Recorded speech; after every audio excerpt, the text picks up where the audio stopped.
Hello guys. सो आज हम देखेंगे डिफरेंस बिटवीन अपोप्टोसिस और नेक्रोसिस के बीच में। सबसे पहले हम देखते हैं कि हम मोस्ट ऑफ़ द टाइम्स हम इसमें कंफ्यूज हो जाते हैं कि अपोप्टोसिस भी सेल डेथ है और नेक्रोसिस भी सेल डेथ है, तो इसमें डिफरेंस क्या है। सो अब हम देखेंगे इसमें हमारे पास डिफरेंसेस क्या होते हैं अपोप्टोसिस और नेक्रोसिस के बीच में। सो सबसे पहले हम इसकी डेफिनेशन देख लेते हैं। अपोप्टोसिस हो गया हमारे पास प्रोग्राम सेल डेथ, या इसको हम बोलेंगे regulatory cell death. Regulatory cell death क्या हुआ, हमारे पास हमारी अपनी ही ह्यूमन बॉडी जो है वो हमारे पास कमांड देगी सेल को डेथ सेल को डिस्ट्रॉय होने के लिए। सो नेक्रोसिस में ऐसा नहीं होता, इसमें बिल्कुल अपोजिट होता है। यहाँ पर एक्सटर्नल कोई स्टिमुलस होगा, जैसे इंजरी हो गई, कुछ एक्सटर्नल टॉक्सिन्स हो गए, वो हमारे पास कराएंगे क्या, cell death. So most of the common causes इसमें होते हैं हमारे पास हाइपोक्सिया, लो ऑक्सीजन, और हमारे पास इस्चीमिया होता है, लेस ब्लड सप्लाई। सो यहाँ पर अब दूसरा, यहाँ पर इसमें नेचर देख लेते हैं इसकी। यहाँ इसमें फिजियोलॉजिकल भी हो सकता है, means the body itself commands to the cell to die, but in this necrosis it's always pathological, means it's always external cause which is not stimulated by our own body. So then energy requirement में देख लेते हैं। यहाँ पर ATP dependent होता है ये वाला प्रोसेस, कौन सा, एपोप्टोसिस। और जो हमारे पास नेक्रोसिस होता है ये हमारे पास ATP इंडिपेंडेंट होता है। अब बाकी वाले जितने भी डिफरेंसेस हैं हम देखेंगे इसके मैकेनिज़्म समझने के बाद। मैकेनिज़्म समझ लोगे आप जैसा, फिर आपका पूरा क्लियर हो जाएगा यहाँ पर इसका जितना भी डिफरेंस है। तो चलते हैं हम अपने इसके मैकेनिज़्म के ऊपर। और सबसे पहले हम उठाएंगे कौन सा, नेक्रोसिस। नेक्रोसिस क्यों उठाया, क्योंकि ये थोड़ा सा इजी है। अब सबसे पहले आप देखो, ये बिल्कुल बेसिक है, इसको सिर्फ आपने सिर्फ एक बार रीड करना है और थोड़ा सा समझना है और आपको पूरा याद हो जाएगा। तो सबसे पहले इसमें हमारे पास स्टिमुलस क्या होगा। अब इसलिए हमारे पास अगर सेल डेथ हो रही है तो उसके लिए कोई स्टिमुलस, कोई ट्रिगर चाहिए होगा। ट्रिगर जैसे हमारे पास हाइपोक्सिया हो गया, हमारे पास इस्चीमिया हो गया, टॉक्सिन्स हो गए, या हमारे पास ड्रग्स हो गए। सो most of the times common cause हमारे पास हाइपोक्सिया होता है, which is low oxygen supply और लो ब्लड सप्लाई इस इस्चीमिया। सो इससे क्या होगा, हमारे पास जैसे लो ऑक्सीजन हुई, लो ऑक्सीजन से आपको पता है माइटोकॉन्ड्रिया में हमारे पास एटीपी बनती है।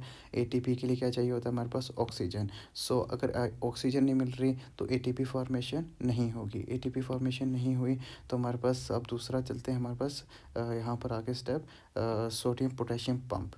सोडियम पोटेशियम पंप हमारे पास इसकी फंक्शनिंग के लिए हमें चाहिए होता है क्या, एटीपी। अगर एटीपी नहीं है तो ये फंक्शन नहीं करेगा। अगर ये फंक्शन नहीं कर रहा और आपको पता है कि सोडियम पोटेशियम पंप का फंक्शन क्या है, ये तीन सोडियम को बाहर पंप करता है और इनलेट करता है किसकी, टू पोटेशियम आयंस की। अब जैसा कि हमारे पास सोडियम पोटेशियम पंप काम नहीं कर रहा तो हमारे पास सोडियम की क्या हो जाएगी, इनफ्लक्स इसमें सेल में।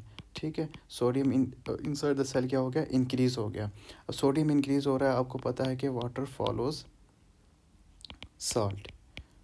ठीक है, अब वाटर फॉलो सॉल्ट। सो यहाँ पर हमारे पास अगर सोडियम अगर अंदर जा रहा है सेल के, सोडियम अगर अंदर जा रहा है सेल के, तो वाटर भी उसके साथ साथ अंदर जाएगा। और ये तो जैसे सिंपल लॉजिक है, अगर वाटर सेल के अंदर इंक्रीज़ कर रहा है तो वहाँ पर उसकी क्या हो जाएगी, स्वेलिंग हो जाएगी, मतलब वो फूलना शुरू हो जाएगा। ठीक, फिर वहाँ से क्या होगा हमारे पास, जैसा स्वेलिंग हुई तो कैल्शियम का इन्फ्लक्स भी स्टार्ट हो जाएगा, इंट्रासेलुलर कैल्शियम जो होगा वो इंक्रीज़ हो जाएगा। तो इससे क्या होगा हमारे पास, यहाँ से ये चीज़ जो है ये हमारे पास एक्टिवेशन कर देगी किसकी, जैसा कि सेल बहुत बढ़ रहा है, मतलब जैसे ज़रूरत के हिसाब से ज़्यादा बढ़ रहा है, तो क्या हमारे पास बॉडी उसको क्या करेगी, डिस्ट्रॉय करना चाहेगी। सो यहाँ पर एक्टिवेशन हो जाती है किसकी, डिस्ट्रक्टिव इंजाइम्स की। इसमें प्रोटेजेस आ गए, फास्फोलाइपेज आ गए, एंडोन्यूक्लेज आ गए, एटीपीज आ गए, ये सब एक्टिवेट हो जाएंगे। और हमारे पास साइटोस्केलेटन का ब्रेक डाउन करना, साइटोस्केलेटन हमारे पास सेल के स्ट्रक्चर को मेंटेन करके रखता है। तो यहाँ पर ये ब्रेक डाउन हुआ तो सेल स्ट्रक्चर टूट जाएगा। तो सेल मेन हमारा क्या है, हमारे पास सेल डेथ में सेल का टूटना। सो यहाँ पर देखो आप आगे माइटोकॉन्ड्रियल डैमेज भी हो जाएगा, वहाँ फ्री रेडिकल फॉर्मेशन हो जाएगी, प्लाज्मा मेम्ब्रेन रप्चर हुई, प्लाज्मा मेम्ब्रेन रप्चर होने के बाद क्या हुआ, सेल पूरी तरह से टूट गया। ठीक, अब क्या हुआ, डेब्रीज बच गए, ठीक है, सेल के, ठीक, टूटने के बाद। तो वहाँ पर हमारे पास क्या होगा, हमारे पास इन्फ्लामेटरी रिस्पांस आ जाएगा। अब क्योंकि हमारे पास जो डेब्रीज है उसको हम ऐसे खुले में तो बॉडी में रख नहीं सकते। ठीक, अब उसको भी डाइजेस्ट करना है, उसको भी मतलब किसी जगह पे पहुँचाना है, तो वहाँ पर वह क्या हो जाएगा हमारे पास, डैमेज एसोसिएटिव मॉलिक्यूलर पैटर्न का इसकी एक्टिवेशन हो जाएगी, ठीक है। डैम्प्स बोलते हैं इसको। ये क्या है बेसिकली हमारे पास, ये कुछ नहीं, बस एक सिग्नल है जो हमारी बॉडी में बस लाइक प्रोटीन्स भी आ सकते हैं उसमें, न्यूक्लिक एसिड भी आ सकते हैं, एटीपी आ सकते हैं, ये हमारे पास रिलीज़ होके हमारे पास जो जितना भी एपोप्टोटिक नहीं बोलेंगे, जो भी स्ट्रेस सेल है उसमें प्रोड्यूस होंगे, और ये हमारे पास किसकी रिक्रूटमेंट करा देंगे, मैक्रोफेजेस की और न्यूट्रोफिल्स की। और मैक्रोफेज और न्यूट्रोफिल्स का फंक्शन क्या होगा, ये हमारे पास फाइगोसाइटोसिस करा देंगे, ईट अप द वेस्ट। सो इसमें हमारे पास थोड़ी सी यूज़फुल टर्म्स देख लो आप। पिक्नोसिस का मतलब होता है न्यूक्लियर श्रिंकेज, मतलब न्यूक्लियस का श्रिंक होना। और कैरियोरेक्सिस का मतलब होता है हमारे पास न्यूक्लियर फ्रेगमेंटेशन, मतलब पार्ट्स में डिवाइड हो जाना, ठीक है। सो उसके बाद हमारे पास हो गया कैरियोलाइसिस। कैरियोलाइसिस क्या हो गया, न्यूक्लियर डिसोल्यूशन, मतलब पहले मेम्ब्रेन टूटी, फिर उसके बाद न्यूक्लियस भी डिजोल्व हो गया, ठीक। यह सारा हो गया हमारे पास आपका किसका, नेक्रोसिस का। नेक्रोसिस कुछ नहीं है, बस हाइपोक्सी हुआ, हाइपोक्सिस से लो ऑक्सीजन हुई, हाइपोक्सिस से लो ऑक्सीजन हुई, उसके बाद हमारे पास माइटोकॉन्ड्रियल फेलियर हुआ, एटीपी प्रोडक्शन कम हुई, वाटर अंदर गया, सोडियम अंदर गया, तो उससे सेल स्वेल हो गया। सेल स्वेल होने के बाद वो हमारे पास वहाँ पर ब्रेक डाउन हो गया, सेल का पास ख़त्म। इतना सा है आपका नेक्रोसिस। अब चलते हैं हमारे पास एपोप्टोसिस। एपोप्टोसिस में हमारे पास क्या है, हमारे पास इसमें दो मैकेनिज्म आ जाएंगे आपके, ठीक है। दो पाथ में, एक इंट्रिंसिक मतलब कि इनसाइड द सेल ही कुछ होगा, एक्सटेंसिक मतलब कि हमारे पास सेल के बाहर से कुछ हो रहा है, ठीक है। तो इंट्रिंसिक में माइटोकॉन्ड्रियल पाथवे इसको बोलते हैं, उसको हमारे पास बोलते हैं डेथ रिसेप्टर पाथवे। सबसे पहले हम देखते हैं इंट्रिंसिक पाथवे में क्या होता है, ठीक है। सो इसमें हमारे पास स्टिमुलस क्या रहेंगे, ये हमारे पास किससे ट्रिगर होगा, हमारे पास डीएनए डैमेज हो गया सेल के अंदर, या हाइपोक्सिया हो गया, या ग्रोथ फैक्टर विड्रॉल हो गया, या एंडोप्लाज्मिक रेटिकुलम स्ट्रेस हो गया। ये चीज़ें हमारे पास इसको ट्रिगर करेंगी, किसको, हमारे पास intrinsic pathway of the apoptosis को, ठीक है। अब देखो सबसे पहले हमारे पास क्या होगा, सेल स्ट्रेस हुआ, एक्टिवेट किया किसको, प्रो एपोप्टोटिक क्या हो गया, मतलब कि जो एपोप्टोसिस को मतलब सपोर्ट करेंगे, ठीक है, उसको सपोर्ट करेंगे, वो हो गया हमारे पास प्रो अपोप्टोटिक प्रोटीन्स। इसको इस हमारे पास फैमिली होती है एक BCL2 फैमिली प्रोटीन्स की, उसमें ही हमारे पास क्या आते हैं, हमारे पास प्रो अपोप्टोटिक प्रोटीन्स। इसमें हमारे पास कौन कौन सी, बाक्स वन और बाक्स वन नहीं, बाक्स और बाग, ये दोनों होती है हमारे पास कौन सी, प्रो अपोप्टोटिक प्रोटीन्स। ये हमारे पास इंक्रीज़ कर जाएंगी। और एंटी एपोप्टोटिक मतलब कि जो अपोज करेंगे एपोप्टोसिस को, तो वो डिक्रीज़ कर जाएंगे, क्योंकि हमारे पास यहाँ पर स्ट्रेस हो गया है, स्ट्रेस होने की वजह से हमारे पास सेल को डिस्ट्रॉय होना है, तो हमारे पास कौन कौन सी प्रोटीन्स होंगी, प्रो एपोप्टोटिक प्रोटीन्स इंक्रीज़ करेंगी।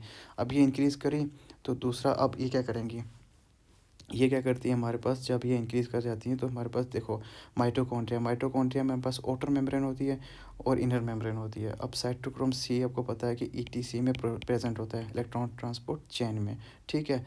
ये क्या करती है हमारे पास, बाग ये हमारे पास परमिबिलिटी ऑफ माइटोकॉन्ड्रिया मेम्ब्रेन इसको इंक्रीज़ कर देती है। ये इंक्रीज़ हुई तो हमारे पास साइटोक्रोम सी जो है ये हमारे पास लीक आउट हो जाएगा किसमें, साइटोसोल में, साइटोप्लाज्म में, ठीक है। साइटोप्लाज्म ऑफ द सेल में ये हमारे पास साइटोक्रोम सी आ गया। अब साइटोक्रोम सी जैसा ही आया हमारे पास, तो ये कॉम्प्लेक्स बना देगा। कॉम्प्लेक्स कौन सा, अच्छा, साइटोक्रोम सी A1 और ATP मिलके ये बना देगा एपोप्टोजोम। सो एपोप्टोजोम बना, एपोप्टोजोम क्या करेगा हमारे पास, एक्टिवेट कर देगा किसको, कैस्पेस 9 को। कैस्पेस 9, अब देखो मेन फंक्शन यहाँ पर मेनली हमारे पास क्या है, जो सेल डिस्ट्रक्शन कराएगा वो कैस्पेसिस हैं। कैस्पेसिस क्या है, कुछ नहीं, हमारे पास इंजाइम्स हैं, प्रोटीलिटिक इंजाइम्स हैं, प्रोटीन इंजाइम्स हैं, जो कि हमारे पास क्या करते हैं, हमारे पास डिस्ट्रक्शन ऑफ सेल, बस इतना सा है। अब देखो ये हो गया हमारे पास इनिशिएटर कैस्पेस 9। अब क्या करेगा यहाँ पर, कैस्केड मैकेनिज्म शुरू हो जाएगा। कैस्केड क्या हुआ, मतलब कि सीक्वेंशियली, मतलब एक के बाद एक जो है हमारे पास वो एक्टिवेट होना शुरू हो जाएगा, तो उसी को हमारे पास क्या बोलते हैं, कैस्केड, ठीक है। कैस्पेस 9 ने एक्टिवेट किया किसको, एग्जीक्यूशनर कैस्पेसिस 3, 6, 7। अब यही जो है ये हमारे पास क्या करा देंगे, सेलुलर डिस्ट्रक्शन में हमारे पास डीएनए फ्रेगमेंटेशन हो जाएगी, साइटोस्केलेटन ब्रेकडाउन हो जाएगा, और हमारे पास न्यूक्लियर कंडेंसेशन हो जाएगी, ठीक है। ये हमारे पास उसके बाद जैसा ये हुआ, इससे क्या होगा, छोटी छोटी बॉडीज़ बन गई, छोटी छोटी बॉडीज़ को हम क्या बोलेंगे, एपोप्टोटिक बॉडीज़, ठीक है। और ये हमारे पास किसके साथ अटैच हो जाती है, मेम्ब्रेन के साथ। सो ये हमारे पास एक पैथोलॉजिकली, मतलब माइक्रोस्कोप के नीचे भी हम देख सकते हैं जो एपोप्टोटिक सेल होता है उसके, उसमें हम देख सकते हैं ये, ठीक है। फिर उसके बाद एट लास्ट क्या होना है हमारे पास, उसको मतलब जो हमारे पास ये वाला जो सेल टूट गया है, इसको हम खुले में नहीं नहीं रख सकते, तो इसको क्या करना है, फैगोसाइटोसिस कराना है, इसको मैक्रोफेजेस इसको फैगोसाइटोसिस कर देंगे। ठीक हो गया, ये हो गया आपका इंट्रिंसिक पाथवे। अब दूसरा आ गया आपका कौन सा, एक्सटेंसिव पाथवे। एक्सटेंसिव पाथ में भी कुछ नहीं है, ये भी इजी है। इसमें क्या होगा, जैसे कि हमारे पास इंटेंसिव पाथवे में इंटरनली क्या हो रहा था, हमारे पास स्ट्रेस की वजह से प्रोटीन्स बन रही थी, बट यहाँ पर क्या होगा, सबसे पहले बाहर से कोई चीज़ आएगी, वो सेल के ऊपर अटैच होगी, उससे हमारे पास स्टिमुलस पैदा होगा और उससे आगे सेल डेथ होगी। तो यहाँ पर क्या होता है, हमारे पास रिसेप्टर्स होते हैं सेल के ऊपर। ठीक है, रिसेप्टर कौन से हो गए, फास CD95, और दूसरा रिसेप्टर हो गया TNF रिसेप्टर 1। ठीक है, और इसके ऊपर अटैच होंगे कौन से, क्या होंगे इसके ऊपर अटैच, लाइगेंड्स। लाइगेंड्स कौन से हो गए, फास L और TNF अल्फ़ा। ये हो गया हमारे पास लाइगेंड्स, ये अटैच होंगे किसके ऊपर, रिसेप्टर्स के ऊपर। ठीक है, अब जैसा ये लाइगेंड्स बाइंड हुए तो यहाँ पर क्या हो जाएगा, हमारे पास फॉर्मेशन हो जाएगी डिस्क की। डिस्क क्या हुआ, डेथ इंड्यूसिंग सिग्नलिंग कॉम्प्लेक्स। ठीक है, ये भी हमारे पास क्या है, मल्टी प्रोटीन कॉम्प्लेक्स है, जो कि हमारे पास क्या करेगा, activation of, sorry, it will recruit the adapter proteins. Adapter proteins कौन सी होगी, FADD। अब FADD क्या है, FADD हमारे पास कुछ नहीं, बस ये हमारे पास Fas associated death domain protein. So ये हमारे पास क्रूशियल अडेप्टर प्रोटीन होती है, जो कि हमारे पास इनिशिएट करेगी apoptosis by linking to the caspase enzyme. Main काम जो है हमारे पास डिस्ट्रक्शन का, वो किसका है, कैस्पेस एंजाइम का। ठीक है, तो अब कैस्पेस के साथ ही बाइंड हुआ FADD, इसने इनिशिएट किया कैस्पेस 8। कैस्पेस 8 क्या है, हमारे पास इनिशिएटर कैस्पेस। ठीक है, अब दोबारा से वहाँ पर कैस्पेस कैस्केट जो मैकेनिज्म है वो स्टार्ट हो जाएगा, वहाँ से एक्टिवेशन हो जाएगी किसकी, कैस्पेसिस 3, 6, 7, और ये हमारे पास सेल डिसमेंटलिंग शुरू कर देंगे। ठीक है, DNA फ्रेगमेंटेशन हो जाएगी, सेल श्रिंकेज हो जाएगी, एपोप्टोटिक बॉडीज फॉर्मेशन शुरू हो जाएगी। ठीक है, तो एट लास्ट हमारे पास क्या होना है, हमारे पास फैगोसाइटोसिस। लेकिन ये ध्यान रखना है आपने कि एपोप्टोसिस में हमारे पास इन्फ्लामेशन नहीं होती। एपोप्टोसिस में हमारे पास इन्फ्लामेशन नहीं होती, जैसा नेक्रोसिस में होती थी वैसा यहाँ पर नहीं होगी, यहाँ पर सेल श्रिंकेज होगी। अब देख लेते हैं, अब ये डायग्राम भी आप देख सकते हो यहाँ पर, जितना भी मैंने पूरा समझा दिया आपको, ये टोटली आप देख सकते हो यहाँ पर। सो एट लास्ट हम देख सकते हैं इसमें डिफरेंसेस आप देख लेते हैं। अब एपोप्टोसिस में सेल साइज़ के साथ क्या होता है, ये श्रिंक हो जाता है, और इसमें नेक्रोसिस में सेल स्वेल हो जाता है, और प्लाज्मा मेम्ब्रेन हमारे पास इंटैक्ट रहती है लेट स्टेज तक, और हमारे पास इसमें नेक्रोसिस में डिसरप्ट हो जाती है, और न्यूक्लियस हमारे पास क्रोमैटिन कंडेंसेशन फ्रेगमेंटेशन स्टार्ट हो जाती है, और इसमें डिसोल्यूशन होता है नेक्रोसिस में, और माइटोकॉन्ड्रिया साइटोक्रोम 3 का रिलीज़ होता है, उसमें हमारे पास स्वेलिंग होती है नेक्रोसिस में। ठीक है, कैस्पेसिस में हमारे पास ये एक्टिवेट होते हैं, और इसमें तो कोई रोल ही नहीं होता है नेक्रोसिस में कैस्पेसिस का, सो इसमें कोई इन्वॉल्वमेंट नहीं होती। तो एग्जांपल भी आप देख सकते हो एट लास्ट। सो होप कि आपको समझ आया होगा, बिल्कुल थोड़ा सा मैंने शॉर्ट वे में, बट पूरा कंसाइज शॉर्ट वे में, और पूरा मतलब इसको मैंने एक कंक्लूड कर दिया। सो होप कि आपको समझ आया होगा। Thank you guys.